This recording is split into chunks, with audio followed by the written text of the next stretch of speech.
इस बार का दीपोत्सव खास होने वाला है क्योंकि अयोध्या में हर साल दीपोत्सव की भव्यता पहले से बढ़ी है, पर इस बार जो दीपोत्सव होगा वो रामलला की प्राण प्रतिष्ठा से पहले होने वाला आखिरी दीपोत्सव होगा। अगली बार जब दीपोत्सव होगा रामलला अपने भव्य मंदिर में विराजमान हो चुके होंगे। क्या कुछ इसमें होगा और कैसी तैयारी है, क्योंकि ये कहा जा रहा है कि राम से संबंधित झांकियाँ भी निकलेंगी। बात करने के लिए हमारे साथ महानिदेशक पर्यटन मुकेश मेश्राम जी हैं। सर, ये जो दीपोत्सव है इस बार खास होने वाला है। वैसे तो हर साल भव्यता बढ़ी है, लेकिन कहा यह जा रहा है कि झांकियाँ निकलेंगी। किस तरह की झांकियाँ होंगी, कितनी उनकी संख्या है और क्या उसकी तैयारी? इस समय जो अयोध्या का पूरा कायाकल्प हो रहा है और उसका विकास हो रहा है, उसमें कई सारे बड़े अच्छे पथ यानी सड़कों को चौड़ा किया जा रहा है। सड़कों के दोनों किनारे पे फसाड वैदिक स्टाइल में या उसी आर्किटेक्चर में लुक अलाइक बनाए जा रहे हैं।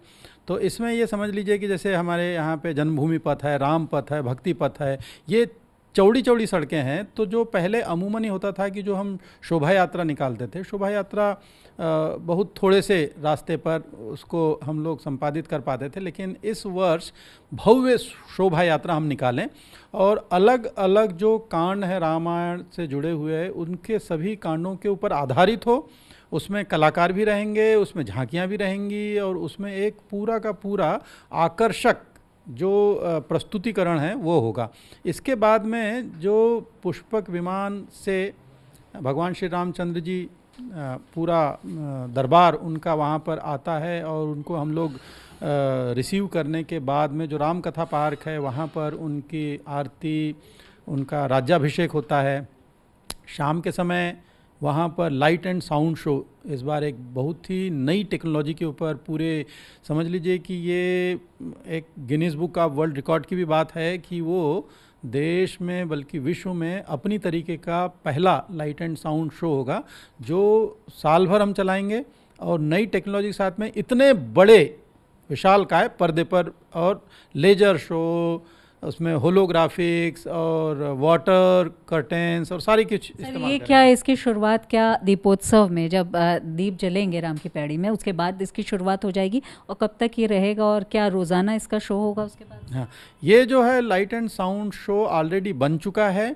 इसको अब हम किसी भी दिन उसका शुभारंभ कर सकते हैं, फिर लोगों को हम बताएंगे। तो ये रोज इस पे शो होगा। एक तो अयोध्या रामायण इससे जुड़ा हुआ और दूसरा जो है उत्तर प्रदेश के और भी जो हमारे पौराणिक स्थल है, धार्मिक स्थल है या जो पर्यटन स्थल है उनको प्रदर्शित करते हुए तो रोज हिंदी में, इंग्लिश में ये शो चलाते रहेंगे, साल भर चलाएंगे। जो पथ हैं उसके अलावा जैसे जो 14 कोसी परिक्रमा मार्ग है या पंचकोसी परिक्रमा मार्ग है, उस पर भी कुछ व्यवस्था है? क्योंकि बहुत ज़्यादा संख्या में लोग आते हैं दीपोत्सव में, तो कुछ ऐसी झांकियाँ उनको देखने को मिलेंगी या वहाँ कुछ जो रिनोवेशन का काम किया जा रहा है? पंचकोसी परिक्रमा मार्ग पर मुख्य रूप से हमने ये किया है कि जगह जगह पर गेट्स, डेकोरेशन, लाइट्स और जो म्यूरल्स और स्कल्पचर्स हमने बनाए हैं। जो म्यूरल्स और स्कल्पचर्स हैं वो पत्थरों पे कई जगह पे तैयार किए गए हैं। उसके साथ में पूरी की पूरी QR कोड युक्त कंप्लीट जानकारी, ताकि जो नई पीढ़ी है उनको अगर जानना है तो QR कोड से वो मोबाइल के जरिए पूरी की पूरी सूचनाएं प्राप्त कर सकते हैं। दूसरा जो है बहुत सारे ऐसे स्थल है, पुराने मठ मंदिर हैं, उनका भी रिनोवेशन, जीर्णोद्धार हो रहा है। प्लस जो है वहाँ पर भव्य आतिशबाजी, जो ग्रीन आतिशबाजी होगी और ये जो पूरा कार्यक्रम होता है इसमें फिर कई देशों की रामलीलाएं प्रस्तुत होंगी।